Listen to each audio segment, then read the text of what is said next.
వీధి వ్యాపారాలు అలాగే ఫుట్పాత్ ను కబ్జా చేసి వ్యాపారాలు చేస్తున్న వారి పట్ల కఠినంగా వ్యవహరిస్తామని ఇప్పటికే జిహెచ్ఎంసీ చాలా స్పష్టంగా చెప్పింది. దీనికి ఇటు మియాపూర్ తదితర ప్రాంతాలన్నింటిలో కూడా ఫుట్పాత్ ఆక్రమణలు తొలగిస్తూ వచ్చింది.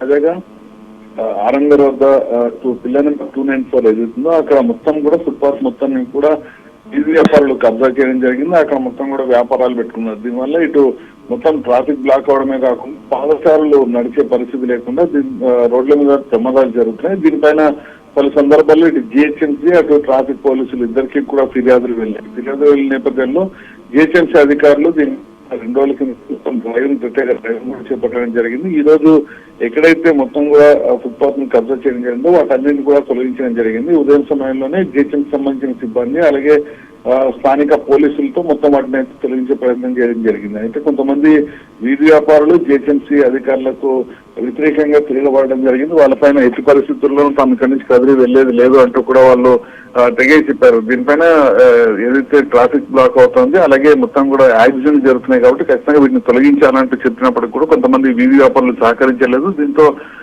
పోలీసుల సహకారంతో వాళ్ళందరినీ కూడా అక్కడి నుంచి పంపించి వేయడం జరిగింది. కొంతమంది అధికారులని అడ్డుకోవడంతో పాటు వాళ్ళని నెట్టివేసే ప్రయత్నం చేశారు. దీంతో పోలీసులు స్వల్ప లాఠీ చార్జ్ చేసి వాళ్ళందరినీ కూడా స్థానిక పోలీస్ స్టేషన్ కి తరలించడం జరిగింది. మొత్తం ప్రస్తుతానికైతే ఈ ఆరంగర్ చౌరస్తా మొత్తం అక్కడ ఉన్న ఆక్రమణలన్నింటి కూడా తొలగించడం జరిగింది. వాస్తవానికి ఆరంగర్ పరిధిలోనే మైలార్దేవపల్లిలో కూడా గతంలో ఈ పరిధిలోనే మొత్తం కూడా ఆక్రమణలు జరిగి వాటిని తొలగించారు. మళ్ళీ యథావిధిగా స్థానిక అధికారుల సహకారంతో ఏర్పాటు చేయడం జరిగింది. ఈసారి మాత్రం డిప్యూటీ కమిషనర్ వచ్చి మొత్తం వీటన్నిటిని కూడా తొలగించడం జరిగింది. ఎవరైనా నెక్స్ట్ టైం ఇక్కడ ఆక్రమణలు చేసి ఇక్కడ వ్యాపారాలు నిర్వహిస్తే మాత్రం వాళ్ళపైన కఠిన చర్యలు తీసుకుంటామంటూ కూడా చెప్పడం జరిగింది.